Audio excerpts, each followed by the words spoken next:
walks with God can walk anywhere. Hence, I fear nothing.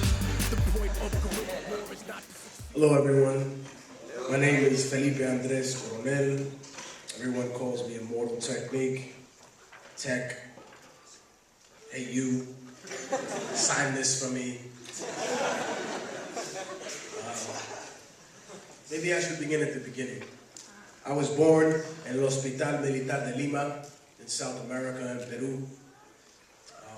I came to this country when I was about 2 or 3 years old because of the severe violence and economic downturn of America. And my father thought it'd be a great idea to find peace in Harlem in the 80s. You can imagine the interesting experience growing up. But I grew up surrounded by culture. As much as I grew up surrounded by violence and difficulty, I grew up in the mecca of hip hop. I grew up where street musicians played whatever type of music they wanted to on the street, whether it was rock or jazz or reggae or hip hop, especially during that era. I grew up in a time in which there was more police corruption than you could ever possibly imagine. In a city that seemed almost lawless. When you go down to 42nd Street now in New York City, it looks like Disneyland. I remember when it was full of pimps and prostitutes and thieves and card sharks. And from that experience, I grew to have a very aggressive nature. Because New York, it didn't matter if you went to a good school or a bad school, you were going to encounter some kind of conflict or confrontation sometime in your life. I think that I took some positive aspects from this and I took some very negative aspects from this. One of the negative aspects I took was sometimes the need to feel like I needed to validate myself through that confrontation and violence. It wasn't until I realized that life is going to put you through so many things that you don't need to put yourself through them to prove anything to anybody.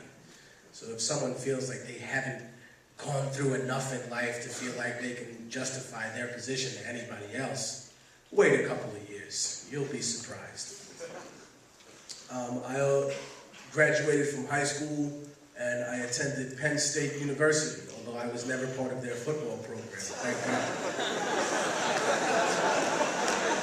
It's funny and sad at the same time. But I discovered culture shock when I went to university, you know, because when I arrived, they didn't understand the concept of a Peruvian, much less a person of Afro-Peruvian descent or someone who's Peruvian and black or a Latino that was actually proud of having black ancestry.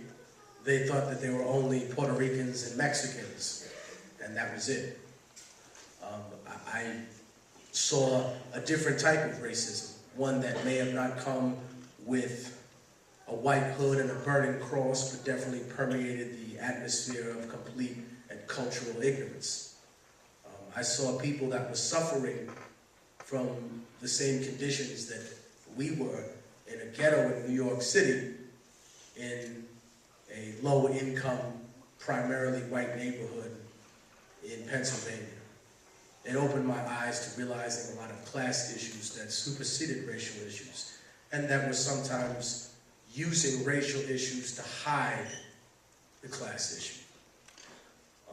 I could always make music. I played jazz trumpet for about 4 or 5 years, and I never really started rapping or taking it seriously until after I was incarcerated. I was incarcerated because I would get into fights nonstop with people. And when I say nonstop, I would be honest right now and say that sometimes I would just look for reasons to get into fights. And ironically enough, for those times that I was incarcerated, I wasn't looking for a fight that night. I happened to surround myself with so much negativity and so much of a nasty attitude and a disposition towards other people that eventually I think that just found me somehow. I ended up incarcerated for about a year of time. And during that period, I did a lot of self-reflection. I took a lot of personal responsibility for the things that I had done wrong in my life.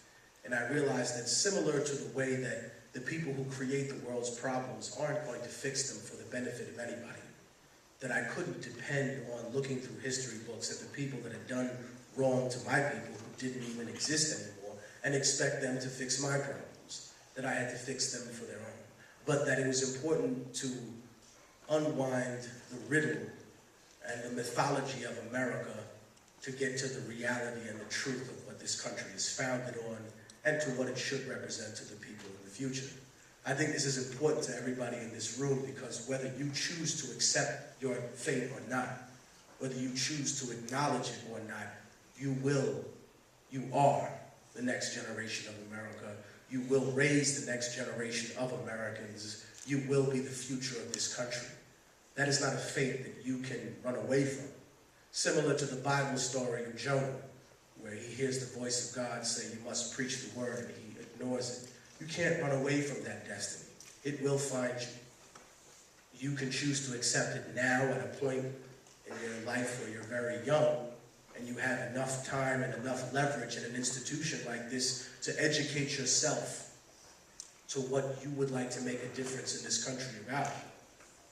Or you can choose to ignore that and come to terms with that later on in life where you have less opportunities, where you have less leverage, where you have more responsibilities that are family-orientated that will take a precedence over you having the opportunity to educate yourself to the fullest extent that you can. It doesn't mean that you'll make less of a difference. It just means that you have the potential to make more now and to learn more things. I remember that the most important thing about school is that it gives you the ability to learn things. It's not an institution in which you should just think, okay, I'm going to memorize it and reiterate that. A monkey can do that. Learning things is about reading something, realizing what's written between the lines, then realizing what's not in the text. Realizing what was specifically left out of the story and questioning why. Questioning things that seem perfectly logical to you.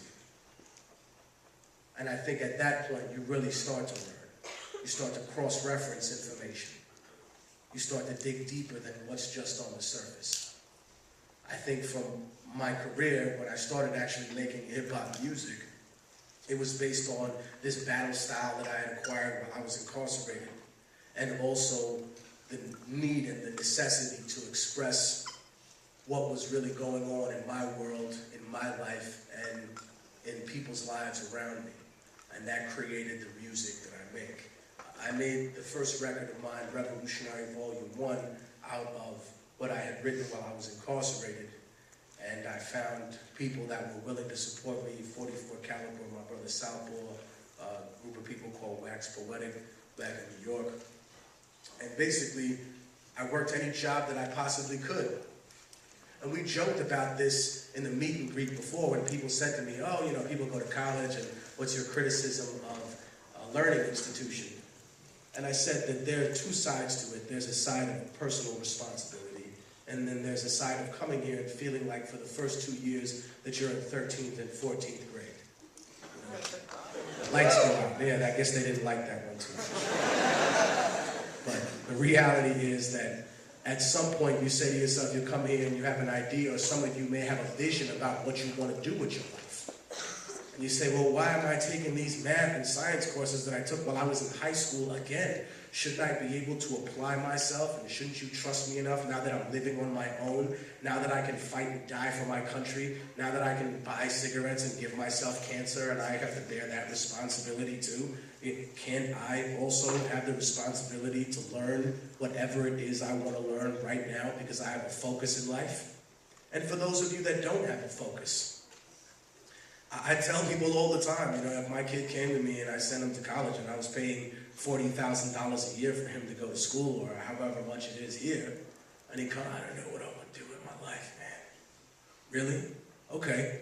Well, I'm going to send you down to Arizona. and you're gonna wake up at 4:30 in the morning to pick strawberries, and you can go to sleep at 11 o'clock at night. And I guarantee you, after a month of doing that shit and waking up with blisters all over your hands and being delirious because of sleep and work deprivation, you're not gonna come to me with this type of bullshit, and you're gonna know what you wanna do with your life. Or I'm gonna send you to the poorest, brokest white community in the Appalachians, and you're gonna flip burgers on some shithole joint by the side of the highway and see some of the most dilapidated and broken down communities. And I guarantee when you come out of there, you're gonna know what you wanna do with your life, and I don't have to hear this crap.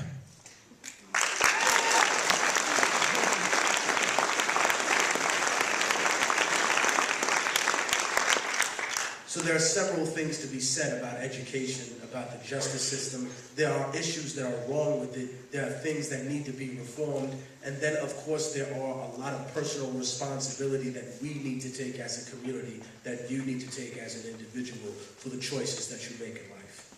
I'm going to explain a little bit more about the music industry and what I began to deal with and the business of it that forced me to become even more revolutionary. And then I would definitely like to make some time at the end of this to take some questions from the audience. I think we're going to have some shirts set up outside if someone wants some t-shirts or something like that. But important to me to point out is that some people don't realize what it is to be in the music industry. And they don't even know what a record deal really is. And when I tell them this, some people in the music industry actually get offended. And they get offended because they know that I'm speaking the truth. That a record deal is unfortunately simply a loan with terrible interest rates where you don't even get to keep the property. Let's say you take out a loan for a house. Horrible interest rate. You get stuck with 18%. They're shafting you. But you pay it all off. You own that property afterwards. You may have to pay property taxes for it, but it's yours. The person who loans you the money can't just come and say, oh, no, that's mine. No, you got paid off. Get out of my life. Don't call me anymore. You're done for the night. Goodbye. But that's not the way it is in hip-hop or in any other sorts of recorded music usually, unless you have so many platinum albums under your belt that at some point you make up the laws and you have enough leverage to dictate the terms for yourself. When people come into the game fresh, usually the record company takes all of their publishing, all of their masters, and by masters, I mean they own the rights to every single aspect of your music. Let's say this young man here writes a song, and now it's used in a Mazda commercial. Now, that company would have had to pay the record company thousands of dollars and also publishing rights for every time that commercial appears anywhere.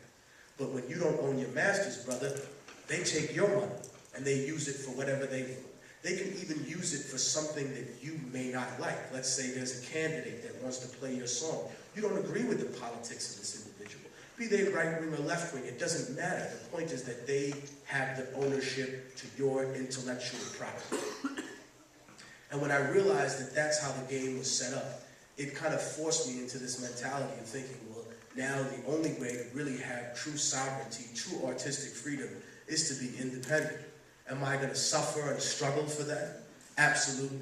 Is it worth it to have that independence? Yes. It's the difference in between saying, you know, would you like to have cable TV and HBO in a jail cell? Or would you like to have no TV and be able to be free?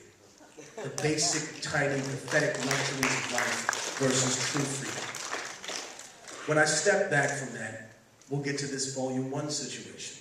I worked any job that I possibly could to be able to afford to put it out. As a matter of fact, I even pretended I didn't speak English, and I worked in a sweatshop for 2 or 3 weeks just to get over the edge of money that I needed to in order to make that quota to pay the pressing plant for the first 32 to 3,300 copies of Revolutionary Volume 1 that came out. Now, seeing that opened my eyes to even a more dramatic, quote-unquote, immigrant experience for the Haitians and the Southeast Asian workers that were living in virtual serfdom in New York City, a city that I had lived in for literally a quarter of a century, and yet my eyes were just being opened up to their painful struggle that was even worse to what I had experienced growing up, or any person of color that grew up in the projects of Section 8 or grew up in a two-parent household such as myself could have possibly experienced. I had seen that when I went back to visit the Third World, but until I saw it there, it's very telling.